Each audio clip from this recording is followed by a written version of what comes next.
Yo, what's up, guys? We're back with another UFC prediction for the UFC fight card. Sean Strickland against Anthony Fluffy Hernandez in Houston, Texas, Toyota Center. We got to start with the first fight. Carli Judice against Juliana Miller. We got to go with Judice by decision. I was trying to go with the finish because she has 5 wins and 5 by TKO. But yeah, Miller is, let's say, a very bad fighter, but she has heart. So I believe she can survive that, but still lose 30-27, maybe 29-28. Next on card is Valle Del Valle against Jordan Leavitt. We gotta go with Del Valle by first or second round submission, rear naked choke. I mean, Jordan is a good fighter. Still, I mean, he has some dumb moments and dumb fight IQ, but overall, I always remember him with the slam knockout and Del Valle always with the FBI connection.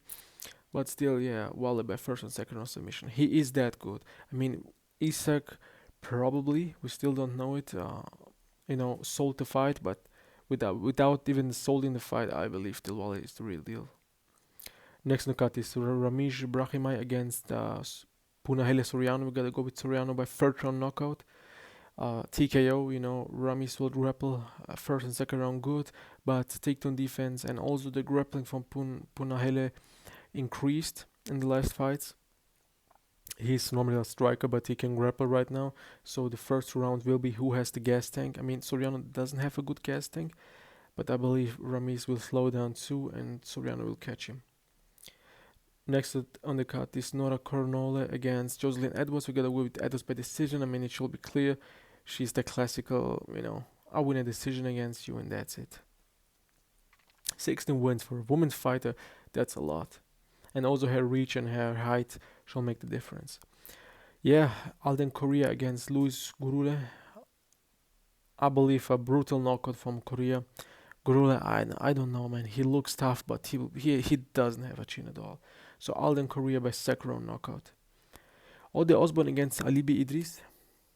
I don't know why I'm going with this dumb decision, but Osbourne by decision. I mean, Idiris, he lost against Joseph Morales in our first UFC fight debut. And also the Ultimate Fighter. I mean, he has the wins, but still, that's a tough one. But let's go with Osbourne just because of the experience. Just because he's a UFC, let's say, he will be a vet. He has so many fights in the flyweight division. He got knocked out so many times, but I believe just the experience will make the difference and will win him the fight. Also, his speed is insane. And he has some power too, so I believe, this will be the case in this fight. Now the next fight, Chidi Njokuani against Carlos Leal. We gotta go with Njokuani by first round knockout. The thing about Lily, he is strong, he can knock you out, but he also can get knocked out too. We saw it against an old Muslim Salihov.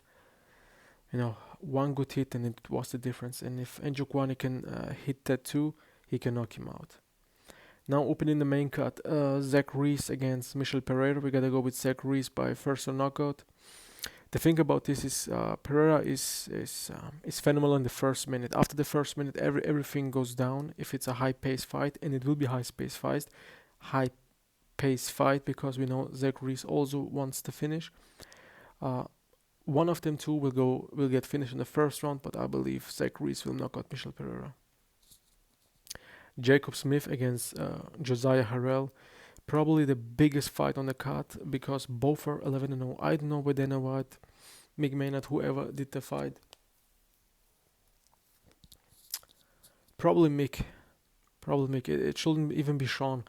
Probably Mick because, man, why destroying one of these two talent? Why destroying one of these two up-and-comers? It makes no sense. But yeah, we gotta pick a fight. Whoever wins, I wouldn't be surprised, but let's go with Josiah Harrell. By first 2 rounds, will be tough. Both guys can win the 2 rounds, but the third round will be a knockout. A knockout for Josiah Harrell. Yeah, now the next fight on the card is Dan Ige against Melquizael Costa. Melquizael Costa by decision. I was trying to go with a knockout, but we all know Dan Ige is tough. If there is a guy with more skill, he will lose the fight, but he will not get knocked out or finished. Let me see. He has 10 losses, I believe 10 decision losses. Insane, insane. He's the Chito Vera. He has 10 losses and 10 by decision. Kudos to him, but still, 10 losses is tough. Melquizael Costa, 25 wins on his record. He can knock you out, he can submit you, but he can also win a decision. So decision win by Melquizael Costa. He will definitely knock down Deniga in this fight. Co-main event, Jeff Neal against Uros Medic. We gotta go with Uros by first round knockout. That's it. I wanna leave it at that. First round knockout for Uros Medic. One of the easiest picks on this night. Sean Strickland against Anthony Fluffy Hernandez. We gotta go with Sean Strickland by decision. I know probably the whole world, let's say the most people will go with Anthony Fluffy. But Strickland is still a good grappler. He is still a good grappler, and especially in his weight division. This is the difference.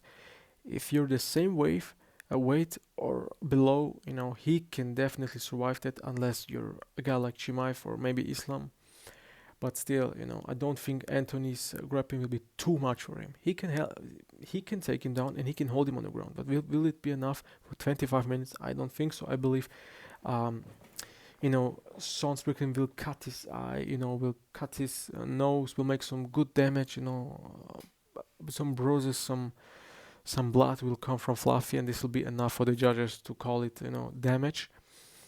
And, Sean Strickland by damage, just by damage. He will get taken on for sure. He'll be even hold on the ground, maybe some submission attempts, but that's it. Without that, in the striking, Sean Strickland can run away and take the fight by decision. And also his gas tank is very good. Fluffy too, of course, but I believe the fourth or fifth round will be very interesting. So yeah, a close decision for Sean Strickland.